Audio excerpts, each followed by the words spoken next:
નમસ્કાર વિદ્યાર્થી મિત્રો, ગુજરાતી જ્ઞાનની યુટ્યુબ ચેનલમાં આપ સૌનું હાર્દિક સ્વાગત છે। વિદ્યાર્થી મિત્રો, આજના વિડીયોમાં આપણે જીકે અને કરંટ અફેર્સના કેટલાક ઇમ્પોર્ટન્ટ ક્વેશ્ચન જોવાના છીએ।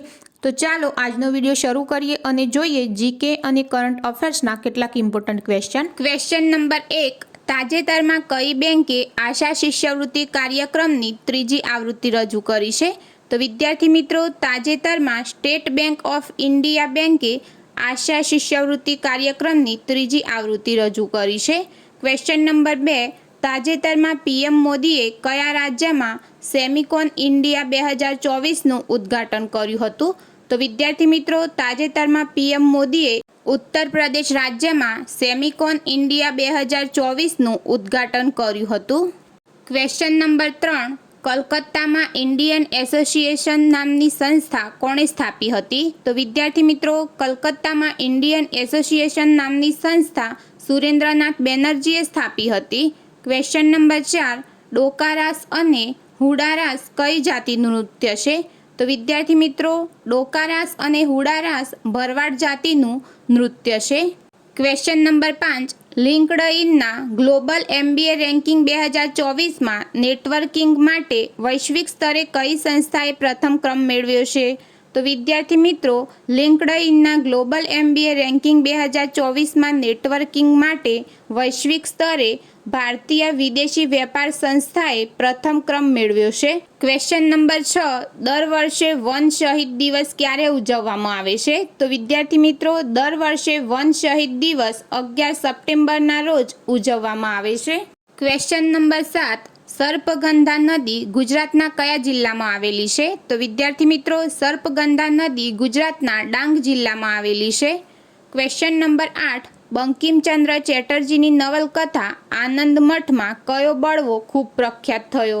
તો વિદ્યાર્થી મિત્રો, બંકિમચંદ્ર ચેટર્જીની નવલકથા આનંદ મઠમાં સંન્યાસી બળવો ખૂબ પ્રખ્યાત થયો। Question number 9, extra credit card launch કરવા માટે કઈ કંપનીએ આરબીએલ બેંક સાથે ભાગીદારી કરી છે? તો વિદ્યાર્થી મિત્રો, એક્સ્ટ્રા ક્રેડિટ કાર્ડ લોન્ચ કરવા માટે ઇન્ડિયન ઓઇલ કંપનીએ આરબીએલ બેંક સાથે ભાગીદારી કરી છે।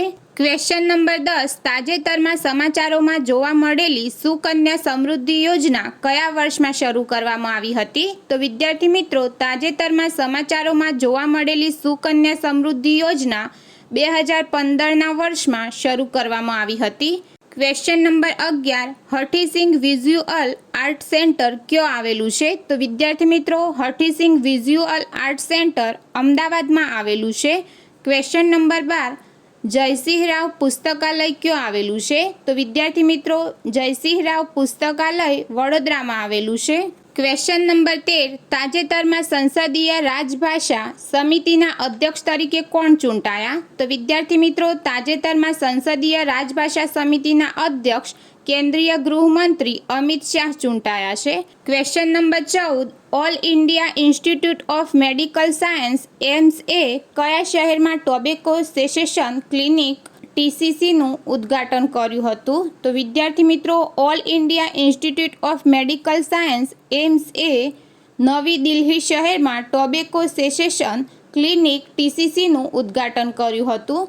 ક્વેશ્ચન નંબર 15, પાટણના ચાવડા વંશના શાસનનો અંત કોણે કર્યો હતો? તો વિદ્યાર્થી મિત્રો, પાટણના ચાવડા વંશના શાસનનો અંત મૂળરાજ સોલંકીએ કર્યો હતો।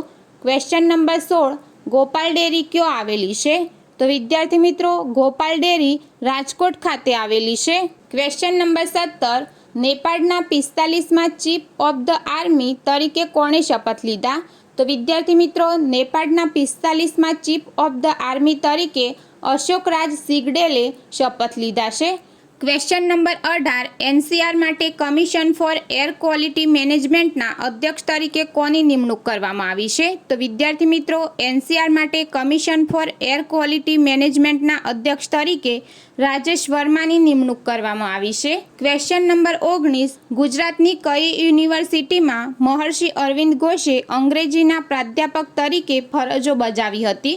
તો વિદ્યાર્થી મિત્રો, ગુજરાતની મહારાજા સયાજીરાવ યુનિવર્સિટી વડોદરામાં મહર્ષિ અરવિંદ ઘોષે અંગ્રેજીના પ્રાધ્યાપક તરીકે ફરજો બજાવી હતી।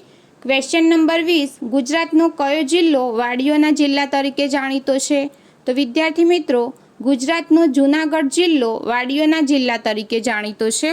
તો વિદ્યાર્થી મિત્રો, આજના વિડીયોમાં આપણે જીકે અને કરંટ અફેર્સના કેટલાક ઇમ્પોર્ટન્ટ ક્વેશ્ચન જોયા. જો વિદ્યાર્થી મિત્રો તમને આજનો વિડીયો પસંદ આવ્યો હોય તો વિડીયોને લાઇક કરો, શેર કરો અને તમે આવા બીજા વિડીયો જોવા માંગતા હોય તો ગુજરાતી જ્ઞાનની યુટ્યુબ ચેનલને સબસ્ક્રાઇબ કરો.